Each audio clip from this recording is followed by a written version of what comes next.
선호협정 이제 두 번째 강의가 됩니다. 지난 시간에 선호협정은 한 순례자가 어떻게 회심하게 되는가에 관한 과정을 우리가 살펴봤다면, 이제 회심한 사람이 어떻게 교회 안에서 교회 일원으로 살아가는가에 관한 그런 문제에 관해서 우리가 오늘 살펴보게 됩니다. 여러분들 교재에 보게 되면 제2강이 교회와 환란이라고 하는 제목으로 되어 있습니다. 교회와 환란. 교회가, 여러분 교회라는 단어와 환란이라는 단어가 어색하게 느껴지지 않습니까? 요즘에는. 그죠? 근데 교회라는 단어와 환란 또는 고난이라는 단어는 사실 굉장히 친숙한 단어입니다. 근데 우리는 오늘날 교회와 환란이라는 이 단어가 서로 같이 가지 않기를 바라는 그런 그 시대에 우리가 살고 있습니다. 보면은 이제 한 명의 크리스찬이 십자가를 경험하고 조부문을 통과해서 십자가를 경험하고 죄짐이 벗어진 그 사건을 얘기하고 난 다음에 그 다음에 다루는 것이 이제 교회론을 언급합니다. 지난 시간에 우리가 살펴본 것이 구원론에 관한 부분을 살펴봤다고 한다면, 이번에 우리가 살펴보는 것은 교회론입니다. 청교도 교회론. 정말 교회는 무엇인가? 오늘은 우리가 생각하는 교회와 성경이 가르치는 교회는 얼마나 많은 거리감이 있는가? 여러분, 이 부분은 굉장히 중요시 여길 만합니다. 왜냐하면 오늘날 우리는 교회를 찾는 문제, 교회를 선정하는 문제에 대해서 우리가 가지고 있는 기준이 거의 성경적이지 않다는 것이 문제입니다. 오늘날 많은 사람들이 교회를 선정하는 기준은 어디에 있습니까? 특히 이제 이민 사회 안에서, 제가 이제 미국에 가서도 이제 설교를 하러 갔었던 적이 있는데, 미국 교회에서도 보게 되면 교회를 선정하는 기준이 뭐냐면 그냥 친교 목적인 거예요. 그러니까 이민을 왔는데 외롭잖아요, 그죠? 근데 얼굴 누런 동양인들하고 이제 같은 한국인들하고 만나서 대화를 나눌 수 있는 커뮤니티가 없으니까, 그 커뮤니티로서 이제 아주 좋은 그 모임이 교회다 보니까, 뭐 한국에 있을 때 불교를 믿었던 종교가 없었던 어쨌든 간에 사람들은 예배당으로 모여들죠. 교회로 옵니다. 근데 문제는 뭐냐면 그 사람들이 교회를 선택하는 기준입니다. 그들이 오늘날 사실은 한국 안에서도 교회를 선택하는 기준이 무엇이죠? 내가 그 교회를 다니면서 얼마나 이익을 얻을 수 있느냐. 소위 메모드 처치급 대형 교회에서 사람들이 교회를 선택하는 기준은 그 교회에 예를 들어서 뭐 장관이 있냐, 그렇지 않으면 경찰청장이 있냐, 그렇지 않으면 뭐 장군, 그 군인 중에 뭐 원스타나 투스타나 뭐 쓰리스타 같은 장군이 있냐, 그것이 이제 교회를 선정하는 중요한 요인이 되고, 또 상당수의 교인들이 교회를 선정하는 이유는 자녀들의 교육과 관련해서 교회를 선정합니다. 그 교회를 다니면 자기 자녀들이 영어를 공부할 수 있다든지 취미 활동을 할 수 있다든지, 그렇지 않으면 교회에서 무슨 방과후 학교 같은 어떤 그 유익을 줄 수 있다고 생각을 하니까 교회를 그렇게 설정을 하는 것이죠. 자, 그렇다고 한다면 우리는 번연이 얘기하는 참된 교회를 설정하는 그런 방식이 무엇인가? 우리는 어떻게 믿는 것인가? 교회를 어떻게 찾아오는 것인가에 관한 부분을 우리가 오늘 살펴보고자 합니다. 교회론을 언급하는 데 있어서 먼저 번연이 두 사람을 언급합니다. 하나는 겁쟁이고요, 그리고 한 사람은 의심입니다. 겁쟁이와 의심이 나타납니다.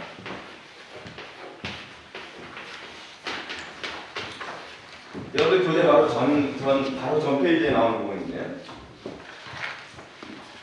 크리스찬이 순례길을 걸어갑니다. 순례길을 걸어가는데 갑자기 맞은편에서 겁쟁이와 의심이라고 하는 두 사람이 크리스찬을 향해서 달려옵니다. 그 사람들이 달려오는 이유가 무엇이냐면 교회. 여기서 교회는 뭐로 표현되느냐 하면 아름다운 궁전으로 표현됩니다.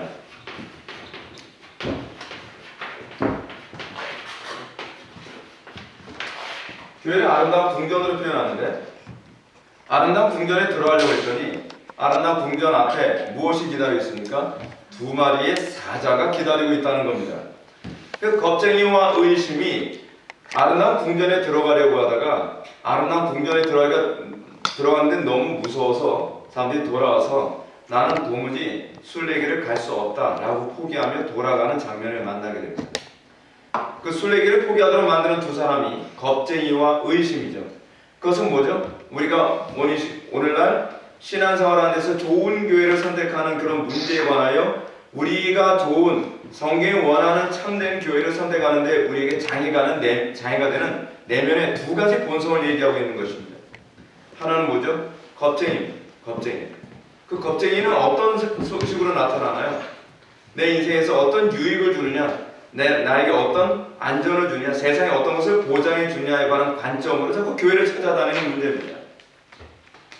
여러분들 이제 교재를 보시면 아시겠지만 아름다운 궁전 앞에 두 마리의 사자는 뭘 의미하는 거냐면 그 당시에 영국 국교회가 비국교회를 핍박하는 것을 얘기합니다. 비국교회 신자가 된다는 것은 곧 뭘 의미하냐면 오늘날 우리가 이제 좀 생각할 수 있는 것이 뭐냐면 비국교회 신자가 된다는 것은 나의 명예와 나의 행복과 나의 모든 것 다 포기하는 것을 의미합니다. 과거에 스코틀랜드에서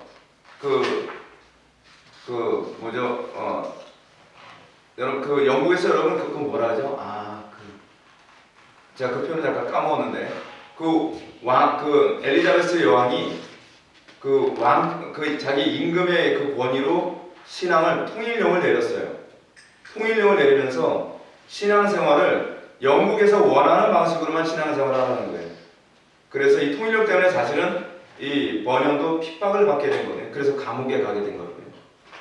근데 그러던 가운데 스코틀랜드에서는 어떻게 신앙생활을 했냐면 사람들이 모여서 집회하며 예배할 수 있는 어떤 자유가 없어지니까 제가 얘기 듣기로는 스코틀랜드가 바람이 굉장히 세게 분다면서요. 바람 세게 불고 무지하게 춥기로 소문났다고 제가 들었습니다. 근데 그 사람들이 그 추운 겨울에 요즘처럼 노스페이스 같은 오리터 파카를 입고 있는 것도 아닌데 그 사람들이 예배를 하기 위해서 국교의 정부의 바퀴를 피해서 사람들이 숨어가지고 이게 그 추운 날씨를 참아가며 예배를 했다는 것이죠. 여러분 오늘날 우리는 예배에 참여하는 것은 너무 쉽지 않습니까? 우리는 쉽고 편안하게 우리는 예배하는 우리는 풍토에 살고 있지 않습니까? 근데 여기서 겁쟁이와 의심의 모습이 바로 그거였습니다. 내가 이러려고 내가 예수를 믿었나? 나 이러려고 내가 교회에 나왔나? 그러는 것이죠. 두 마리 사자한테 먹혀 죽어가면서까지 내가 예수를 믿어야 되는가? 그러면서까지 내가 굳이 이런 교회를 다녀야만 하는가? 교회를 안 다니겠다는 얘기가 아니죠. 교회를 안 다니겠다는 것이 아니라 굳이 꼭 옳은 교회, 나쁜 교회를 찾지 말고 좀 쉽고 천국만 가면 되는 거 아닌가라고 하는 그런 교회를 얘기하는 거예요. 그래서 어디 선택합니까? 그 당시에 번영 당시에도 많은 사람들이 비국교도로 살아가는 것은 곧 불행을 의미하고 많은 손해를 의미했기 때문에 그 사람들은 국교도, 앵글리칸 처치로 사람들이 다 도망을 가듯이 가죠. 사실은 청교도들이 미국으로 이민을 가야 되는 건 사실 신앙의 자유 때문에 그런 것 아닙니까? 그런 문제들. 그래서 번영은 그 문제를 다루고 있습니다. 그러면서 여기서 이런 얘기가 나옵니다. 겁쟁이와 의심이 그 사자가 있음에도 불구하고 그쪽에 가는 문제에 관해서 우리들에게 많은 교훈을 주죠. 근데 여러분 크리스천이 어떻게 반응했나 한번 볼까요? 겁쟁이와 의심이 얘기합니다. 아름다운 궁전에 들어가려면 저 사자가 지키고 있기 때문에 죽을 각오해야 돼 라고 얘기합니다. 그러니까 크리스천이 뭐라고 얘기합니까? 그래도 내가 죽더라도 나는 이 길을 밖에는 선택할 것이 없다는 겁니다. 여러분, 제가 지난 시간에 여러분한테 그런 말씀 드렸습니다. 왜 우리는 어렵게 힘들게 십자가를 경험하게 하시는가? 하나님께서는 왜 우리로 하여금 구원을 받게 하시는데 많이 고뇌하고 내 영혼의 문제에 대해서 심각하게 고민하는 가운데 어렵게 천국에 가도록 십자가를 지고 죄죄를 얻도록 하시는 거. 그 이유가 어디 있다 그랬죠? 같이 비용 계산을 하는 겁니다. 충분히 고뇌하면서 하나님의 말씀을 살고 영원한 천성을 향해 가는 것이 얼마나 가치 있는지 아는 사람들만이 이런 두 마리의 사자가 버티고 있더라도 통과할 생각을 하는 것이죠. 고난이 있다 하더라도 통과할 생각하고 유혹이 있다 하더라도 통과할 생각을 하는 것입니다. 오늘날 왜 많은 사람들이 순복음이든 침례교든 감리교든 종교통합을 하는 교회든 어떤 교회든 굳이 힘든 게 그런 어려운 길을 갈 필요가 뭐가 있습니까? 천국만 가면 되는 거 아닌가? 우리 왜 그런 식으로 자꾸 신앙이 자꾸 변질되죠? 그 이유가 어디 있죠? 여러분 신앙의 목표가 무엇인지 분명히 기억하셔야만 합니다. 신앙의 목표가 천국입니까? 여러분 처음에 교회에 들어올 때서부터 우리가 이 부분부터 분명히 해야만 합니다. 예수 믿는 목적이 무엇입니까? 신앙의 목적이 뭐죠? 조나단 에드워즈의 표현을 제가 말씀드릴게요. 조나단 에드워즈는 신앙의 궁극적 목적은 하나님의 영광이라고 얘기합니다. 이게 궁극적 목적이에요. 근데 이 궁극적 목적을 달성하기 위해 하나님께서 우리에게 주신 종속된 목적이 있어요. 그걸 종속적 목적이라고 합니다. 종속적 목적.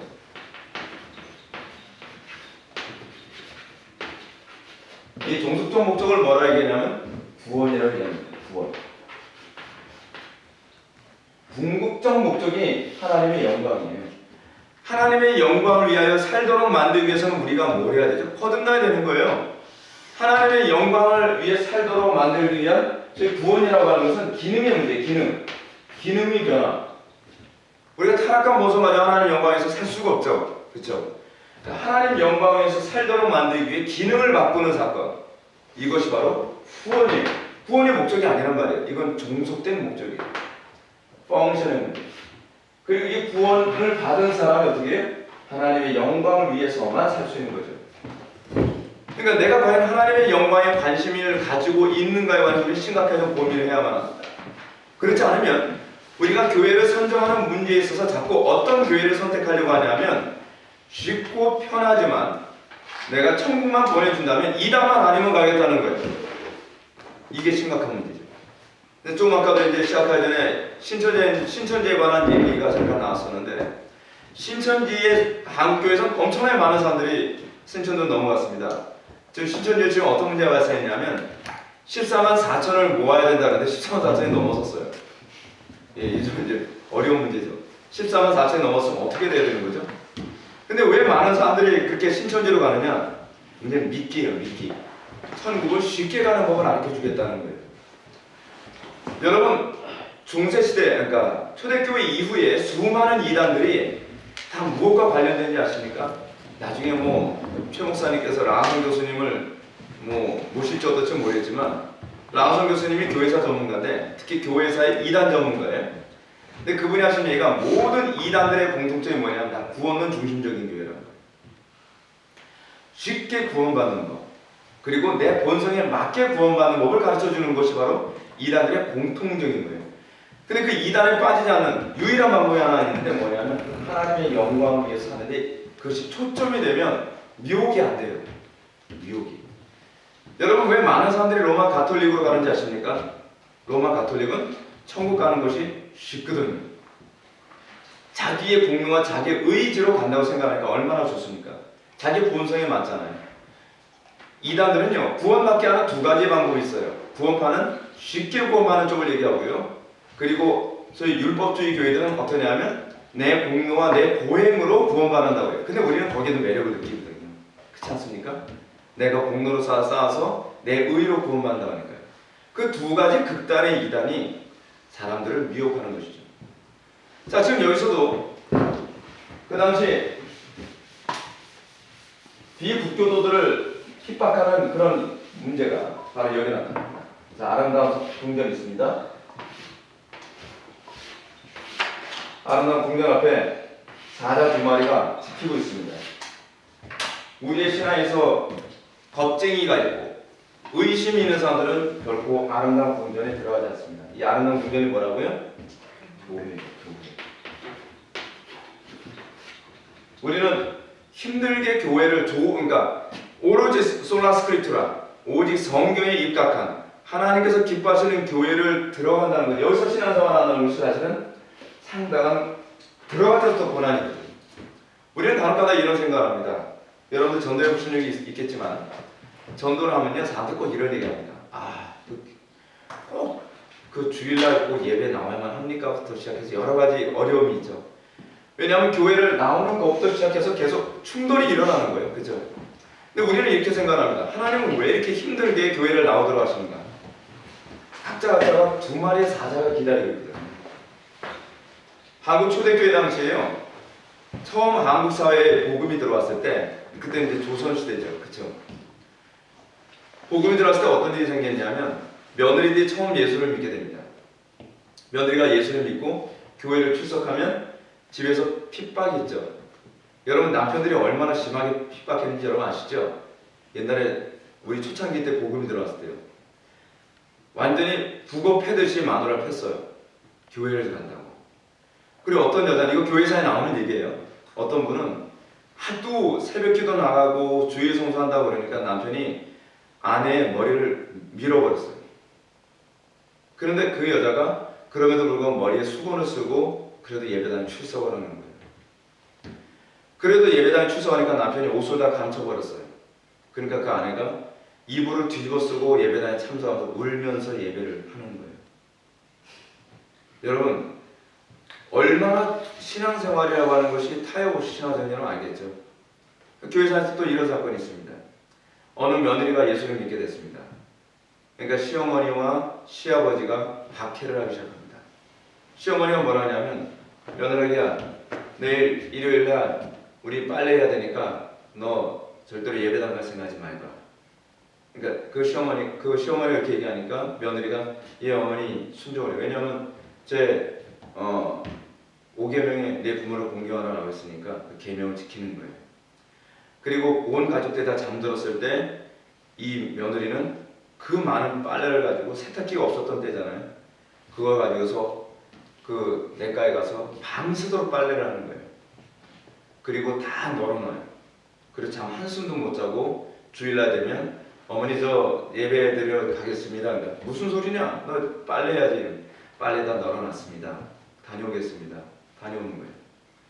그런 식으로 계속 예배를 참석하기 위해서 모든 에너지를 다 쏟는 거죠. 하루는 시아버지가 그럽니다. 야 며느라기야, 내일은 우리 밭에 피를 뽑아야 되니까 너 갈 생각하지 마라. 내일은 절대로 가면 안 된다. 그러니까 내 아버지, 나와서 시아버지한테 순종을 표현하고 또 가족도 다 잠들었을 때 혼자 나와서 피를 뽑는 거예요. 피를 뽑는데 피를 일일이 하나씩 뽑기는 시간이 너무 턱없이 부족하니까 손을 잡고서 뽑다 보니까 손이 다 비는 거죠.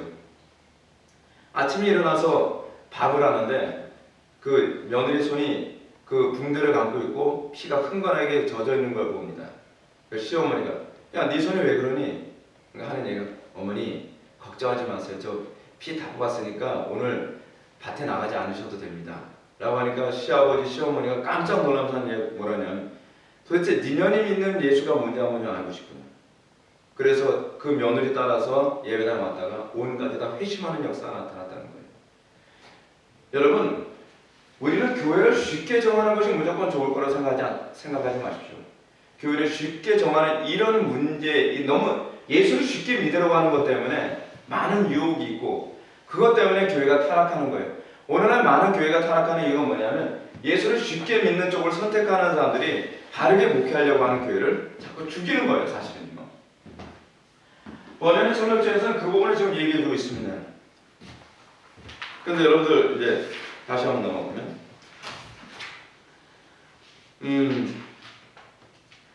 이 두 마리의 사자에 관해서 이제 크리스찬이 이 아름다운 궁전 앞에 서 있습니다. 문제가 뭐라고 얘기합니까? 사자가 두려워서 가지 못하고 있으니까 이런 얘기합니다. 사자를 두려워 마시오. 사자들은 쇠사슬에 묶여 있으며 무슨 얘기죠? 하나님의 주권 안에 있다는 얘기입니다. 당신의 믿음을 시험하고 믿음이 없는 자를 찾아내기 위하여 그곳에 둔 것입니다. 하나님께서 왜 교회에 출석하는 문제를 이렇게 어렵게 만드셨느냐? 아무나 교회에 들어오지 않도록 하기 위해서요. 이것도 하나님의 작정입니다. 우린 자꾸 교회를 어떻게 하죠? 쉽게 들어올 수 있도록 자꾸 만들어주려고 하죠. 교회 문턱을 최대한 낮추고 쉽게 들어오도록 해주고 그리고 예수를 쉽게 믿을 수 있는 거라고 생각하죠. 근데 하나님은 구조상 그렇게 안 해놓으셨어요. 힘들고 어렵게 예수를 믿도록 하면서 그러면서 들어온 사람이 바르게 신앙생활할 수 있게 된다고 우리들에게 가르칩니다. 그리고 문제기는 덧붙여 말하기를 길의 한가운데로 오시면 어떠한 해도 입지 않습니다. 길의 한가운데로 온다는 얘기가 무슨 얘기죠? 좌로나 우로나 치우치지 말라는 얘기입니다. 바꿔서 얘기하면 타협하지 않으면 결국엔 승리한다는 얘기입니다. 제가 조금 아까 말씀드렸던 그 며느리처럼 타협하지 않고 오늘은 뭐 어쩔 수 없으니까 오늘은 뭐 시어머니가 뭐 빨래 해야 된다고 하니까 어쩔 수 없어. 여러분 많은 사람들이 그러면서 신앙이 타락한다는 거 알고 계십니까?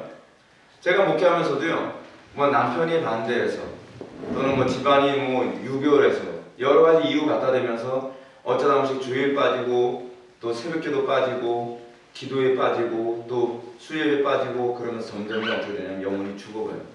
그래서 교회를 안 나오게 됩니다. 그렇지 않으면 안 나오거나 또 다른 방식이 있는데 주일 성수 하든 안 하든 쉽게 해주는 교회를 찾아가요.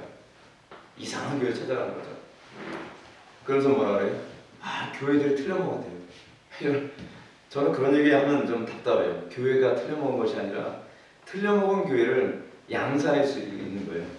여러분 경제 원리 아시잖아요. 수요가 있으면 뭐가 있어요? 공급이 있는 거잖아요. 수요가 너무 많으니까 공급이 되는 거예요. 오늘날 개혁화 교회처럼 하나님 말씀대로 목회하는 그런 교회들이 힘든 이유가 뭐냐면 수요가 없어요. 그러니까 이 수요가 없으니까 대부분 목사님들이 이 개혁화 교회로 목회를 안 하려고 해요. 고달프거든요. 힘들어요.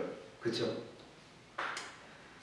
자, 그래서 번연은 청교도 교회론의 중요한 점을 표현합니다. 문지기는 두 마리의 사자 곁을 통과하여 아름다운 궁전에 도착했을 때 곧바로 들여보내지 않습니다. 문지기는 크리스천에게 몇 가지 질문을 하죠.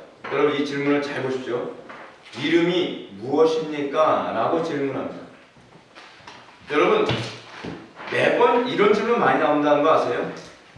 여러분 이게 청교도 교회론의 특징입니다. 이름이 무엇입니까? 여러분의 이름은 무엇입니까? 여러분은 세속인입니까? 아니면 크리스찬입니까? 여러분 나중에 아볼로원이 이제 던지는 질문하고 굉장히 오버랩되는 부분이 많습니다. 늦게 도착한 이유가 무엇입니까? 이렇게 묻습니다. 이렇게 함으로써 하나님의 말씀에 대한 지식과 체험의 여부를 살피고요. 성도의 교제에 합당한지 여부를 결정. 자, 보십시오. 제가 지난 시간에도 여러분에게 우리 교회가 가지고 있는 중요한 그 특징이 뭐라 그랬죠? 성도의 교통하심을 믿사옵니다. 성도의 교통하심은요, 요한 1서에서 여러분들이 보고 있는 것처럼 성도의 교통하심이 없으면 신앙이 아니라고 봅니다. 참신앙과 거짓신앙을 구분하는 중요한 시금석이 뭐냐면 교통함이거든요. 이거를 우리는 한자로 뭐라 그러죠? 유유상종이라고. 유유상종. 요한일서에서 이런 얘기가 나옵니다. 여러분 요한일서의 배경은 교회 안에서 분쟁이 일어나고 그 분쟁으로 말미암아 사도 요한이 목회하던 교회에서 사람들이 떨어져 나간 사건을 지금 배경으로 하고 있습니다. 사도 요한이 이런 얘기합니다. 저들에게 우리에게서 떨어져 나간 것은 저들이 우리에게 속하지 아니함을 입증합니다. 여러분들 이걸 생각하셔야만 합니다. 우리는 교회를 이리 옮기고 저리 옮기고 교회를 정하는 문제가 내 의지의 문제라고 생각하는 경향이 상당히 많이 있습니다. 그렇지 않습니다. 성경의 관점에서 봤을 때 교회를 정하거나 또는 교회를 이탈하는 문제는요, 신앙과 직결된 문제입니다. 로마 가톨릭은 이렇게 얘기합니다. 천주교는요, 천주교 교회론과 우리 기독교의 교회론을 이렇게 구분합니다. 천주교는 교회 안에 구원이 있다고 이렇게 얘기합니다. 이게 천주교예요. 천주교는 교회 안에 구원이 있다고 얘기해요. 무슨 얘기죠?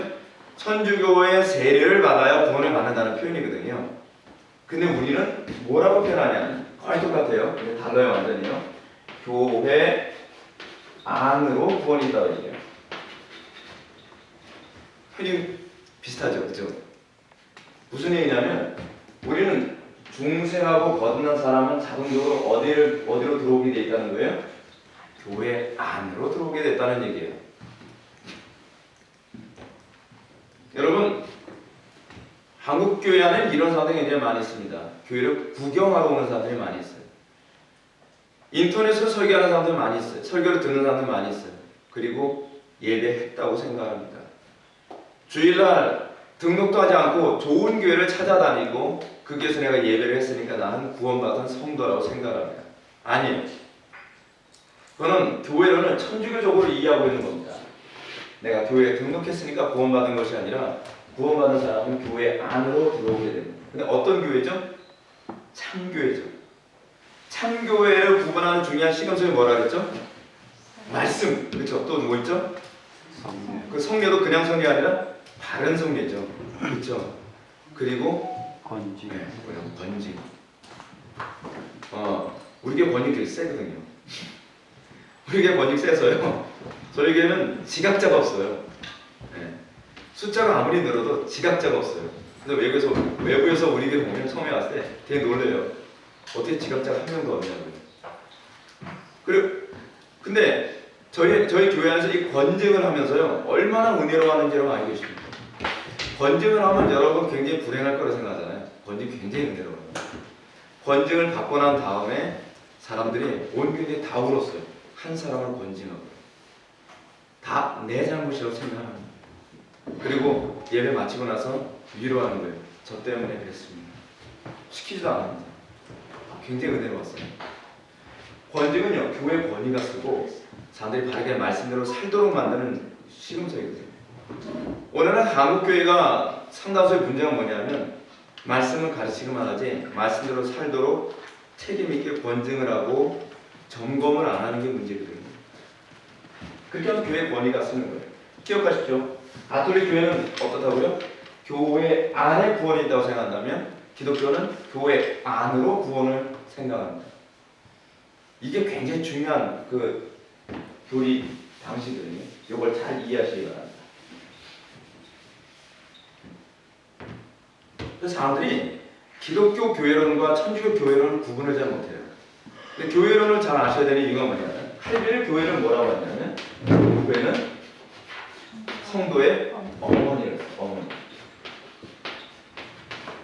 자, 젖먹이 아기가 있어요. 젖먹이 아기가 있는데 젖먹이 아기에게 엄마가 돌아가셔서 아기를 젖을 먹이거나 돌볼 수 없다고 생각합시다. 그럼 그 아기가 어떻게 될까요? 죽거나 산다 할지라도 비참하게 살겠죠. 전 세계적 교회가 그 모양이에요. 교회가 교회의 역할을 제대로 감당하지 못하고 교회가 어머니다운 모습을 갖추지 않으니까 여러분 여기서 이제 청교도 교회론이 나오는데 청교도 교회론은요 1차적으로 성도가 서로 교통하도록 주어진 겁니다. 두 번째는요 성도가 서로 성도가 교회 안에서 보호를 받도록 주어진 겁니다. 교회가 없으면 보호를 받을 수가 없어요. 근데 교회가 재구실을 못하죠. 참 교회 표징을 잃어버렸죠. 그렇죠? 바른 말씀 선포되는 교회가 얼마나 됩니까? 사실 목회자 위에서 이런 얘기한다는 게 굉장히 괴로운 일이에요. 저희 교회로 많은 사람들이 문의 전화를 합니다. 어떤 문의 전화냐면 목사님 저는 대구에 삽니다. 괜찮은 교회 없나요? 목사님 저는 전라도에 삽니다. 괜찮은 교회 없나요? 저는 충청도에 삽니다. 저는 강원도에 삽니다. 괜찮은 교회 없나요? 뭐 제가 어떻게 뭐 전국을 다 돌아다니는 건 아닌데 어떻게 알겠어요? 근데 더 황당한 전화가 왔어요. 목사님 저 미국에 사는데 괜찮은 교회 없나요? 아니 한국에 있는 교회도 모르는데 무슨 미국에 있는 교회를 알겠어요? 답답하니까 전화로요. 근데 성도들은 정상적인 성도라고 한다면 어머니 역할하는 교회가 없으면 견디지 못해요. 왜 우리는 교회다운 교회를 다니지 않는데도 불구하고 그 필요성을 못 느끼는가? 사실은 거기서도 내 신앙을 점검해 볼 필요성이 있어요. 우리는 성도의 교통하심을 믿는다고 얘기했습니다. 그래서 제가 뭘 얘기했죠? 유유상종이라는 얘기를 했죠. 유유상종.